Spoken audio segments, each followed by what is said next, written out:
Hello everyone, आइए अब हम कॉन्स्टिट्यूशन ऑफ इंडिया के part 4 directive principle of state policy यानी भाग 4 राज्य की नीति के निदेशक तत्वों के बारे में जानते हैं। ये स्लाइड्स आपके रेफरेंस के लिए हैं पहले की तरह। Directive principle of state policy part 4 में है कॉन्स्टिट्यूशन के, और ये आर्टिकल नंबर 36 से लेकर 51 तक दिया हुआ है। जो हमारे फ्रेमर्स थे कॉन्स्टिट्यूशन के, इन्होंने ये आइडिया बोरो किया था आयरलैंड से, यानी आयरिश कॉन्स्टिट्यूशन से, और आयरिश कॉन्स्टिट्यूशन ने या आयरलैंड ने खुद ये आइडिया स्पेनिश कॉन्स्टिट्यूशन से लिया हुआ था। ग्रैनविल ऑस्टिन, जो कि एक ब्रिटिश स्कॉलर थे, उनका ये मानना था कि directive principle of state policy actually constitution के कॉन्शियस हैं, यानी अंतरात्मा है कॉन्स्टिट्यूशन की। अब आते हैं कॉन्स्टिट्यूशन में किस तरह से ये दिए हुआ है। आर्टिकल 36 डेफिनेशन की बात करता है, 37 एप्लीकेशन की बात करता है इस पार्ट में। सिमिलरली आर्टिकल 38, 39 इस तरह से कॉन्स्टिट्यूशन में दिया हुआ है। 36 से लेकर 51 तक है। अब जानते हैं फीचर्स के बारे में कॉन्स्टिट्यूशन में directive principle of state policy के। पहला फीचर ये है कि directive principle of state policy, जैसा कि नाम बताता है, कि एक तरह के आइडियल्स हैं या एक तरह का डायरेक्टिव है जो कि स्टेट को दिया गया है कि जब भी वो पॉलिसी कोई फ्रेम करेंगे या कोई लॉ बनाएंगे तो वो इस बात का ध्यान रखेंगे कि कौन से डायरेक्टिव्स या आइडियल्स हमको फॉलो करने हैं। ये एक तरह से कॉन्स्टिट्यूशनल इंस्ट्रक्शन है स्टेट को, या इसे रिकमेंडेशन भी कह सकते हैं। और ये किन मैटर्स में फॉलो करता है, चाहे वो लेजिस्लेटिव हो, चाहे एडमिनिस्ट्रेटिव हो या एग्जीक्यूटिव हो। इन सारे मैटर्स में एक तरह से ये डायरेक्टिव प्रिंसिपल्स इंस्ट्रक्शन देता है या रिकमेंडेशन देता है। अब आर्टिकल 36 में स्टेट को डिफाइन किया गया है, और स्टेट की डेफिनेशन इसमें सेम है जैसा कि पार्ट 3 में हमने देखा था। आर्टिकल 12 में स्टेट को डिफाइन किया गया था। अब वो क्या था? आर्टिकल 12 में ये बताया गया था कि स्टेट की डेफिनेशन के अंदर 4 चीज़ें आती हैं। पहला, यूनियन गवर्नमेंट और पार्लियामेंट, यानी लेजिस्लेचर वहाँ का। दूसरा, स्टेट गवर्नमेंट और स्टेट का लेजिस्लेचर। तीसरा, जो भी लोकल अथॉरिटीज़ होती हैं, चाहे वो पंचायत हो, म्यूनिसिपैलिटी हो। और चौथा, स्टैट्यूटरी और नॉन स्टैट्यूटरी अथॉरिटीज़, जैसे कि सेल हो गया, LIC हो गया, एट्सेट्रा। तो ये डेफिनेशन थी स्टेट की पार्ट 3 में, और सिमिलरली ये पार्ट 4 में भी सेम मीनिंग रहेगी, ऐसा मेंशन है आर्टिकल 36 में। अब दूसरा पॉइंट क्या है कि directive principle of state policy आपका इंस्ट्रूमेंट ऑफ इंस्ट्रक्शंस, जो कि गवर्नमेंट ऑफ इंडिया एक्ट 1935 में दिए गए थे, इंस्ट्रूमेंट ऑफ इंस्ट्रक्शंस, उससे रिजेंबल करता है, यानी उससे मिलता जुलता है। ये दूसरा फीचर है। तीसरा ये है कि directive principle of state policy ये एम्बॉडी क्या करते हैं, किस कॉन्सेप्ट को? Concept of welfare state. यानी स्टेट को ये डायरेक्शन दिया गया है या रिकमेंड किया गया है कि जब भी पॉलिसी फॉर्मुलेट करेंगे या लॉ बनाएंगे तो वो एक वेलफेयर स्टेट की तरह ये काम करेंगे, ना कि एक पुलिस स्टेट की तरह, जो कि कॉलोनियल टाइम्स में इंडिया फेस कर रहा था। यानी इस कहने का मतलब ये है कि वेलफेयर स्टेट का मतलब ये है यहाँ पे कि उनको इकोनॉमिक और सोशल डेमोक्रेसी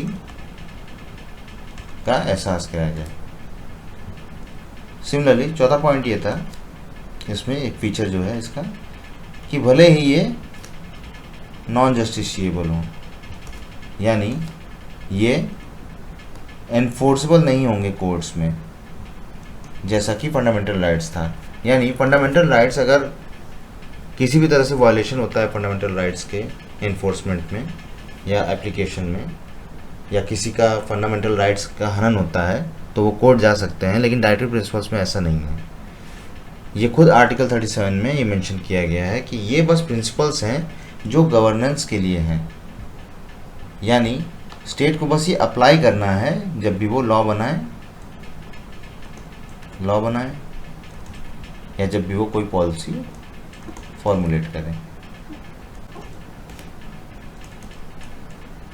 पांचवा पॉइंट ये है, ये फीचर ये है कि ये नॉन जस्टिशिएबल भले हों, लेकिन जो कोर्ट्स हैं ये जब भी एग्जामिन करेंगे किसी भी लॉ की कॉन्स्टिट्यूशनलिटी, कि कोई भी लॉ कॉन्स्टिट्यूशनली वैलिड है कि नहीं, तब वो directive principle of state policy का यूज़ करेंगे। ठीक, ये 5 फीचर्स थे जो हमने यहाँ पे देखे हैं। अब कॉन्स्टिट्यूशन में कोई क्लासिफिकेशन नहीं दिया गया है, यानी कॉन्स्टिट्यूशन में कोई क्लासिफिकेशन नहीं दिया गया है डायरेक्टिव प्रिंसिपल्स का, लेकिन फिर भी हमें कन्वीनियंस के लिए स्कॉलर्स ने इसको 3 ब्रॉड कैटेगरीज में क्लासिफाई किया है। वो कैटेगरीज कौन सी हैं? पहली सोशलिस्टिक, दूसरा गांधीयन,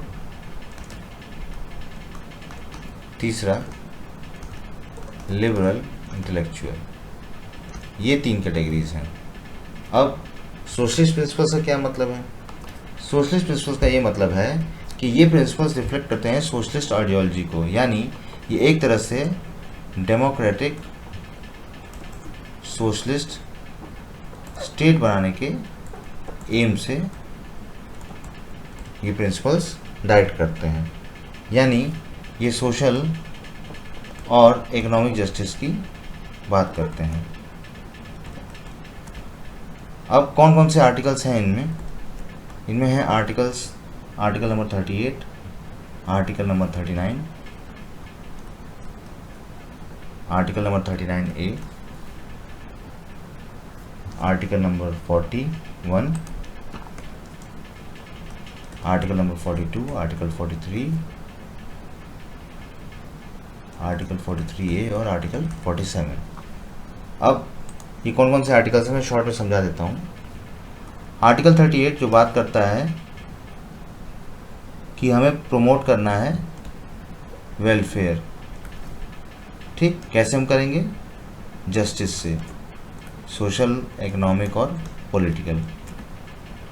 आर्टिकल 39 बात करता है, इसमें कई सारे सब पार्ट्स हैं, इसमें बस मेन हमें देखना है कि ये लाइवलीहुड की बात करता है, सबको मिले, सबको कॉमन गुड के लिए मटेरियल रिसोर्सेस मिलें। सिमिलरली ये equal pay for equal work की बात करता है, ये अपॉर्चुनिटी की बात करता है, हेल्दी डेवलपमेंट ऑफ चिल्ड्रन। ठीक, आर्टिकल 39A इक्वल जस्टिस की बात करता है, जिसके बेसिस पे नालसा एटसेट्रा जो हम बाद में देखेंगे, यानी इक्वल जस्टिस के लिए क्या? Free legal aid. आर्टिकल 41 बात करता है राइट टू वर्क की। आर्टिकल 42 बात करता है just and humane conditions of working, यानी वर्क के लिए जस्ट और ह्यूमेन कंडीशंस होनी चाहिए। आर्टिकल 43 बात करता है लिविंग वेज और मिनिमम वेज के बारे में, हालांकि इसमें लिविंग वेज ही मेंशन्ड है। आर्टिकल 43A बात करता है कि मैनेजमेंट ऑफ इंडस्ट्रीज़ के लिए वर्कर्स का पार्टिसिपेशन ज़रूरी है। और आर्टिकल 47 बात करता है न्यूट्रिशन इम्प्रूव करने की, लोगों के न्यूट्रिशन को इम्प्रूव करने की। ये यहाँ पे मैंने आर्टिकल्स इन्यूमरेट किए हैं, और जैसा कि मैंने इसके पहले भी आपको सारी आर्टिकल्स की यहाँ पे स्नैपशॉट्स दिए हुए हैं। ठीक, आर्टिकल 38, 39, 39A, ये सारा इसमें है आपके रेफरेंस के लिए, इसलिए यहाँ पे मैंने सिर्फ आपको नंबर्स दिए हुए हैं। अब बात करते हैं गांधीयन फिलॉसफीज की।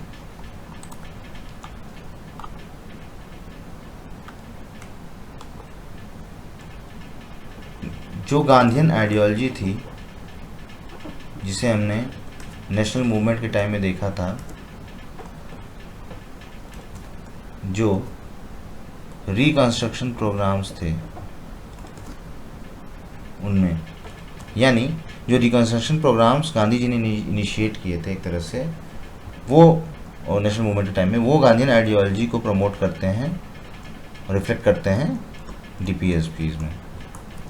और ये कौन कौन से आर्टिकल्स हैं, यहाँ पे मैंने लिखा हुआ है आर्टिकल नंबर 40, 43, 43B, 46, 47 और 48। अब आर्टिकल नंबर 40 आपका पंचायत के बारे में बात करता है। Article number 43 cottage industries promote करने की बात करता है। आर्टिकल नंबर 43B ये बात करता था कोऑपरेटिव सोसाइटीज़ की। आर्टिकल नंबर 46 बात करता था एजुकेशनल और इकोनॉमिक इंटरेस्ट को प्रमोट करने की, किसके, शेड्यूल कास्ट, शेड्यूल ट्राइब्स और अदर वीकर सेक्शंस, और इन्हें किसी भी तरह का एक्सप्लॉयटेशन से बचाने यानी प्रोटेक्ट करने की बात करते हैं। आर्टिकल नंबर 47 जो कि इंटॉक्सिकेटिंग ड्रिंक्स और ड्रग्स को प्रोहिबिट की बात करने के लिए कहता है, जो कि एक तरह से इंजूरियस हैं हेल्थ के लिए। आर्टिकल नंबर 48 ये प्रोहिबिट करता है स्लॉटर करने के लिए जो मिल्च और ड्रॉट कैटल्स हैं, और उनकी ब्रीड्स को इम्प्रूव करने की बात करते हैं। और एक तरह से ये इम्पोर्टेंस आप देख सकते हैं आर्टिकल नंबर 40 की, जो एक पंचायत की बात कर रहे थे, जिनकी बेसिस पे बाद में 73rd कॉन्स्टिट्यूशनल अमेंडमेंट एक्ट के थ्रू हमें पंचायत और म्यूनिसिपैलिटीज़ कॉन्स्टिट्यूशन में एक तरह से कॉन्स्टिट्यूशनल एनेक्टमेंट के थ्रू मिला। उसी तरह कोऑपरेटिव सोसाइटीज़ और ये promotion of schedule caste and schedule tribes and other weaker sections के एजुकेशन और इकोनॉमिक जो भी उनकी रिक्वायरमेंट्स हैं। तो ये एक तरह से हम देख सकते हैं कि कितनी इंपॉर्टेंस है गांधीयन फिलॉसफी की या गांधीयन प्रिंसिपल्स की। अब बात करते हैं लिबरल इंटेलेक्चुअल प्रिंसिपल्स की। ये तीसरी कैटेगरी है और ये एक तरह से लिबरलिज्म की आइडियोलॉजी को बताता है। अब कौन कौन से आर्टिकल्स हैं इसमें? आर्टिकल नंबर 44 जो कि यूनिफॉर्म सिविल कोड की बात करता है, बहुत ही इंपॉर्टेंट आर्टिकल है। आर्टिकल नंबर 45 जो कि ये बताता है कि जो चाइल्डहुड केयर है और education for all children up to age of 6 years, ये आर्टिकल नंबर 45 में दिया हुआ है। आर्टिकल नंबर 48A बात करता है एनवायरनमेंट को प्रोटेक्ट और प्रमोट करने की, और वाइल्ड लाइफ और फॉरेस्ट को सेफ गार्ड करने की बात करता है। ये एक इम्पॉर्टेंट आर्टिकल है। जनरली ये पूछा जाता है कि क्या ये एक डीपीएसपी है या फंडामेंटल राइट है। जनरली एग्ज़ाम में ये क्वेश्चन पूछा जाता है जब हम बात करते हैं एनवायरनमेंट प्रोटेक्ट करने की और वाइल्ड लाइफ और फॉरेस्ट को सेफ गार्ड करने की। फिर आर्टिकल नंबर 49 है जो कि मॉन्यूमेंट्स प्रोटेक्ट करने की बात करता है। सिमिलरली ऐसी इम्पोर्टेंस, ऐसी ही आर्टिस्टिक या हिस्टोरिकल इंटरेस्ट की ऑब्जेक्ट्स या प्लेसेस को, ये भी क्वेश्चंस आते हैं कई बार कि डीपीएसपी है या फंडामेंटल राइट है। आर्टिकल 50 जो कि बात करता है जुडिशरी और एग्जीक्यूटिव के सेपरेशन के बारे में। सिमिलरली आर्टिकल 51 जो कि इंटरनेशनल पीस और सिक्योरिटी की बात करता है। ये सारी चीज़ें क्योंकि मैंने पहले कॉन्स्टिट्यूशन में किस तरह से मेंशन्ड है पहले अटैच किए हैं, इसलिए फिर यहाँ पे सिर्फ नंबर्स रखे हुए हैं। अब जो नए डायरेक्टिव प्रिंसिपल्स ऐड हुए थे उनके बारे में मैंने यहाँ पे दिया हुआ है। यानी 42nd कॉन्स्टिट्यूशनल अमेंडमेंट 1976 के थ्रू कुछ आर्टिकल्स ऐड हुए थे, और वो कौन से थे? 39, 39A, 43A, 48A। इसी तरह 44th कॉन्स्टिट्यूशनल अमेंडमेंट एक्ट जो कि 1978 में आया था, इसके थ्रू आर्टिकल 38 ऐड किया गया था। 86th कॉन्स्टिट्यूशनल अमेंडमेंट एक्ट 2002 के थ्रू जो आर्टिकल 45 का सब्जेक्ट मैटर है वो चेंज किया गया था। वो इसलिए क्योंकि आर्टिकल 21A के थ्रू राइट टू एजुकेशन आ चुका था। 97th कॉन्स्टिट्यूशनल अमेंडमेंट एक्ट के थ्रू जो 2011 में आया था, कोऑपरेटिव सोसाइटीज़ को ऐड किया गया था इसमें। ठीक, ये सारी चीज़ें यहाँ पे मैंने मेंशन की हैं। अब सुप्रीम कोर्ट के केसेस को देख लेते हैं। सुप्रीम कोर्ट ने state of Madras versus Champakam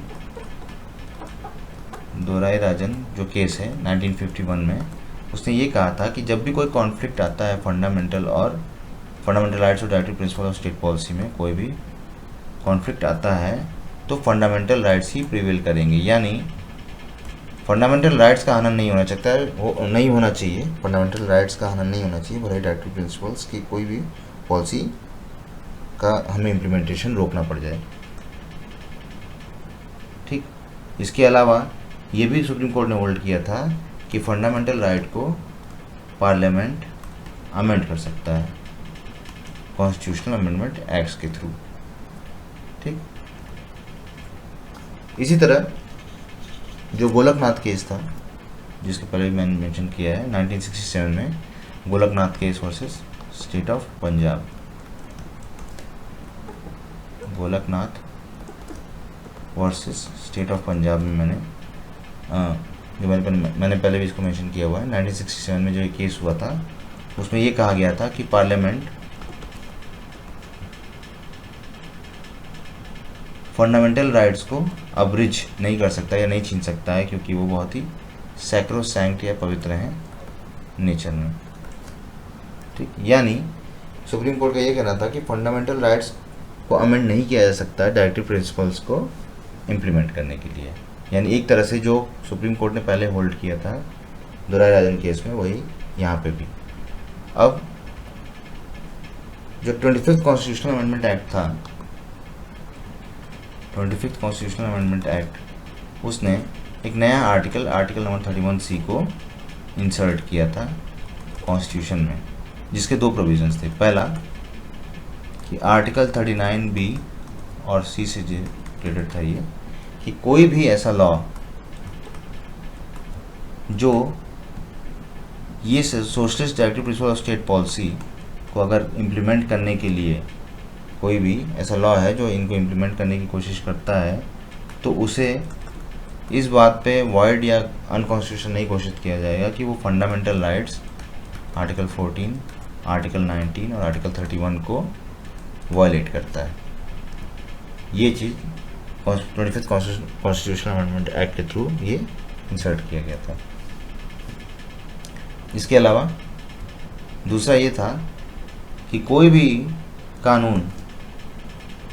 कानून जो एक डिक्लेरेशन देता है कि ऐसी किसी भी पॉलिसी को वो इफेक्ट में लाएगा, वो सिर्फ और सिर्फ इस बात पे क्वेश्चन नहीं किया जा सकता किसी कोर्ट में कि उसने ऐसी किसी पॉलिसी को इफेक्ट में नहीं लाया। यानी कोई भी लॉ जो डिक्लेयर करता है कि वो ऐसी किसी पॉलिसी को इफेक्ट में लाना चाहता है, directive principle of state policy की बात हो रही है यहाँ पे, तो वो इस ग्राउंड पे किसी भी कोर्ट में क्वेश्चन नहीं किया जा सकता कि उसने ऐसी किसी पॉलिसी को इफेक्ट में नहीं लाया। ठीक, अब केशवानंद भारती केस 1973 में जो आया था, उसमें सुप्रीम कोर्ट ने ये डिक्लेयर किया था कि जो सेकंड प्रोविज़न है आर्टिकल 31C का, वो अनकॉन्स्टिट्यूशनल वॉइड है, क्योंकि एक तरह से वो जुडिशियल रिव्यू के पावर को छीन रहा है। ठीक, जो कि एक तरह से बेसिक स्ट्रक्चर है कॉन्स्टिट्यूशन का। हालांकि 31C का जो पहला पार्ट था उसको कॉन्स्टिट्यूशनली वैलिड माना गया था। यानी जो पहला पार्ट था वो ये था कि आर्टिकल 39B और C को इम्प्लीमेंट करने के लिए अगर कोई लॉ बनाया जाता है और अगर वो फंडामेंटल राइट 14, 19 और 31 को वायलेट करता है, तो उसे सिर्फ और सिर्फ इस बात के लिए अनकॉन्स्टिट्यूशनल वर्ड नहीं घोषित किया जाएगा। तो इस चीज़ को अपहोल्ड किया गया था केशवानंद भारती केस में। अब फंडामेंटल राइट्स और directive principle of state policy में कुछ डिफरेंसेस देख लेते हैं। ये आपका फंडामेंटल राइट और ये directive principle of state policy. पहला पॉइंट ये है कि फंडामेंटल राइट्स एक तरह के निगेटिवली वर्डेड हैं। क्यों? क्योंकि ये प्रोहिबिट करता है स्टेट को कि ये कुछ काम नहीं कर सकता, यानी कुछ ऐसे लॉज नहीं बना सकता जो कि फंडामेंटल राइट्स को वायलेट कर सके। हालांकि directive principle of state policy एक तरह से पॉजिटिव ऑब्लिगेशन है स्टेट पे कि वो वेलफेयर स्टेट एस्टेब्लिश करने के लिए कुछ चीज़ें कर सकें, यानी कुछ लॉज या प्रोविजंस बनाएं। दूसरा डिफरेंस ये है कि जैसा कि मैंने पहले बताया कि फंडामेंटल राइट्स जस्टिशिएबल हैं, यानी अगर उनका कोई भी वायलेशन होता है तो सुप्रीम कोर्ट या हाई कोर्ट्स भी कुछ केसेस में इनको एनफोर्स कराएं। जबकि directive principles of state policy non justiciable हैं, यानी अगर ये किसी भी तरह से लीगली एनफोर्सेबल नहीं है। तीसरा डिफरेंस ये है कि ये पॉलिटिकल डेमोक्रेसी को प्रमोट करता है, या इसका एम है कि ये पॉलिटिकल डेमोक्रेसी को एस्टेब्लिश करे। जबकि directive principle of state policy का ये है कि ये सोशल और इकोनॉमिक डेमोक्रेसी को प्रमोट करता है। अगला पॉइंट ये है कि इसके लीगल सैंक्शंस हैं, यानी जो भी फंडामेंटल राइट्स को वायलेट करता है उसके खिलाफ एक्शन लिया जाता है, जबकि ऐसा कोई नहीं है डायरेक्टिव प्रिंसिपल्स में। सिमिलरली ये इंडिविजुअल के वेलफेयर की बात करता है, यानी पर्सनल और इंडिविजुअलिस्टिक है इसका जो एप्लीकेशन है, जबकि ये कम्युनिटी वेलफेयर की बात करता है, यानी directive principle of state policy एक तरह से कम्युनिटी वेलफेयर की बात करता है, यानी सबको इंक्लूड करता है। फंडामेंटल राइट्स को इम्प्लीमेंट करने के लिए किसी भी स्पेशल लेजिस्लेशन की ज़रूरत नहीं है, जबकि directive principle of state policy को इम्प्लीमेंट करने के लिए लेजिस्लेशन की ज़रूरत पड़ती है। इसी तरह जो अगला पॉइंट ये है कि कोर्ट्स बाउंड हैं कि वो किसी भी लॉ को अनकॉन्स्टिट्यूशनल और वॉइड डिक्लेयर करेंगे अगर वो किसी भी तरह से वायलेट करता है फंडामेंटल राइट्स को। जबकि directive principle of state policy में ऐसा कोई प्रोविज़न नहीं है कि वो किसी भी लॉ को अनकॉन्स्टिट्यूशनल और वॉइड डिक्लेयर कर सके। हालांकि वो किसी भी लॉ की वैलिडिटी इस बात पे तय करते हैं कि उसने किसी ऐसी डायरेक्टिव को इफेक्ट में लाया है। अब बात करते हैं 42nd कॉन्स्टिट्यूशनल अमेंडमेंट एक्ट 1976 के थ्रू जो 31C आर्टिकल की को इंसर्ट किया गया था, या उसके स्कोप को एक्सटेंड किया गया था। यानी 42nd कॉन्स्टिट्यूशनल अमेंडमेंट एक्ट 1976 ने आर्टिकल 31C के स्कोप को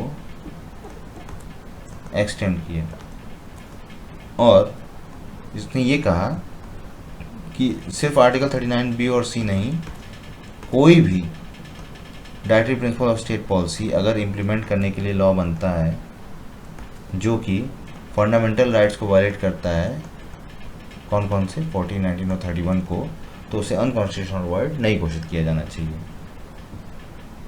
हालांकि सुप्रीम कोर्ट ने एक इम्पॉर्टेंट केस